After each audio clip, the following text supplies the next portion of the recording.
نافرمانی کا انجام۔ حضور اکرم صلی اللہ علیہ وآلہ وسلم فجر کی نماز کے بعد صحابہ کرام سے دریافت فرما لیا کرتے تھے کہ تم میں سے کسی نے کوئی خواب دیکھا ہے؟ اگر کسی نے دیکھا ہوتا تو آپ صلی اللہ علیہ وآلہ وسلم اس کی تعبیر فرما دیا کرتے تھے۔ چنانچہ ایک مرتبہ جب آپ نے صحابہ سے دریافت فرمایا اور کسی نے بھی خواب کا تذکرہ نہ کیا تو حضور اکرم صلی اللہ علیہ وآلہ وسلم نے ارشاد فرمایا کہ آج میں نے ایک خواب دیکھا ہے کہ دو آدمی میرے پاس آئے ہیں جو میرا ہاتھ پکڑ کر مجھے ایک مقدس سرزمین کی طرف لے چلے ہیں۔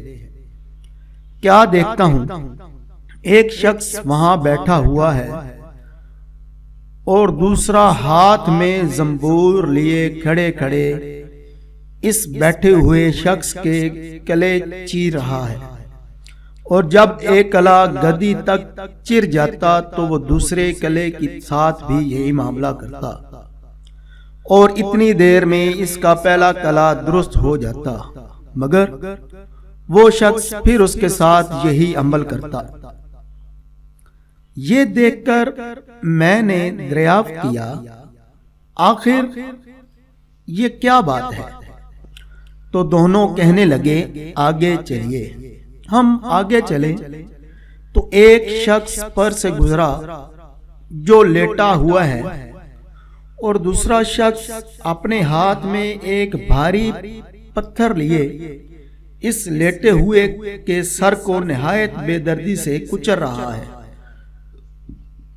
چنانچہ جب وہ شخص اس کے سر پر زور سے پتھر مارتا ہے تو پتھر لڑک کر دور جا پڑتا ہے، اور وہ شخص ابھی اس پتھر کو لانے بھی نہیں پاتا کہ اس کا سر پھر درست ہو جاتا ہے، اور پھر وہ اسی طرح اس کا سر پھوڑتا ہے۔ یہ ماجرا دیکھ کر میں نے دریافت کیا یہ کیا قصہ ہے؟ تو وہ دونوں آدمی کہنے لگے آگے چلیے۔ جب آگے چل کر ہم ایسے غار پر پہنچے جو تندور کی طرح اندر سے کشادہ تھا اور اوپر سے تنگ، جس میں آگ دہک رہی تھی، اور بہت سے مرد و عورت اس میں پڑے تھے۔ جب آگ کے شعلے بلند ہوتے تو وہ سب اوپر اٹھاتے اور نکلنے کے قریب ہو جاتے تھے، اور جب آگ نیچے بیٹھتی تو اس کے ساتھ نیچے چلے جاتے تھے۔ یہ دیکھ کر میں نے معلوم کیا کہ یہ کیا معاملہ ہے، تو وہ دونوں کہنے لگے آگے چلیے۔ آگے چل کر ہم نے دیکھا کہ ایک خون کی نہر میں ایک شخص کھڑا ہے اور دوسرا شخص نہر کے کنارے پر کھڑا ہے، جس کے سامنے بہت سارے پتھر پڑے ہیں۔ جس وقت اندر والا شخص نہر کے کنارے کی طرف آتا اور نکلنا چاہتا ہے تو کنارے والا شخص زور سے اس کے منہ پر پتھر مارتا ہے کہ وہ پھر اسی جگہ پہنچ جاتا ہے۔ پھر نکلنا چاہتا ہے تو پھر مار کر اس کو اسی جگہ پہنچا دیتا ہے۔ اس حال کو بھی میں نے معلوم کرنا چاہا تو وہ دونوں کہنے لگے آگے چلیے۔ آگے چل کر ہم ایک ایسے سرسبز و شاداب باغ میں پہنچے جس میں ایک بڑے درخت کے نیچے ایک بوڑھا آدمی اور بہت سے بچے بیٹھے ہیں۔ اسی درخت کے قریب ایک اور شخص بیٹھا ہوا ہے جس کے سامنے آگ جل رہی ہے، جس کو وہ دھونک رہا ہے۔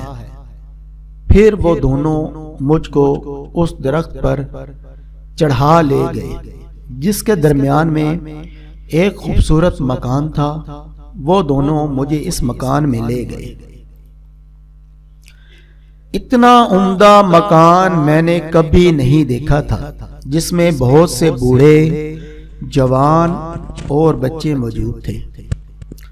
پھر باہر لا کر اس سے اوپر لے گئے جہاں پہلے گھر سے بھی زیادہ عمدہ مکان تھا، جس میں صرف بوڑھے اور جوان تھے۔ اب میں نے ان دونوں شخصوں سے کہا، تمام رات تم مجھے لیے پھرے، آخر ان اسرار کی حقیقت سے بھی تو آگاہ کرو۔ جب انہوں نے بتایا کہ جس شخص کے کلے چیرے جا رہے تھے وہ جھوٹا شخص ہے، جس کی جھوٹی باتیں دنیا میں مشہور ہو جاتی تھی، قیامت تک وہ اسی سزا میں مبتلا رہے گا، اور جس کا سر پھوڑا جا رہا تھا وہ ایسا شخص ہے جس کو اللہ تعالیٰ نے علم قرآن عطا فرمایا، مگر رات کو غافل ہو کر سو رہتا اور دن کو اس پر عمل نہ کرتا تھا۔ قیامت تک وہ اس عذاب میں مبتلا رہے گا اور آگ کے غار میں زناکار پڑے ہیں اور خون کی نہر میں سود خور ہیں۔ ہاں، وہ بڑے میاں جو سر سبز درخت کے نیچے بیٹھے تھے وہ حضرت ابراہیم علیہ السلام ہیں، اور ان کے گرد لوگوں کی نابالغ اولاد، اور اسی درخت کے قریب جو آگ دھونکنے والا شخص آپ نے دیکھا وہ مالک دروغہ دوزخ ہے، اور درخت کے اوپر والا وہ پہلا گھر جس میں آپ داخل ہوئے تھے عام مسلمانوں کا گھر ہے، دوسرا شہیدوں کا گھر ہے۔ ہم دونوں آدمیوں میں سے میں جبرائیل ہوں اور یہ میکائیل ہے۔ اس کے بعد کہنے لگے، ذرا سر اوپر اٹھائیے۔ میں نے سر اٹھا کر دیکھا تو میرے اوپر ایک سفید بادل مجھے نظر آیا۔ وہ کہنے لگے، یہ آپ کا گھر ہے۔ اس پر میں نے کہا، مجھے چھوڑو، میں اپنے گھر میں داخل ہو جاؤں۔ اس پر انہوں نے کہا، ابھی آپ کی عمر پوری نہیں ہوئی، اگر پوری ہو چکی ہوتی تو ابھی چلے جاتے۔ انبیاء کا خواب بھی وہی ہوتا ہے۔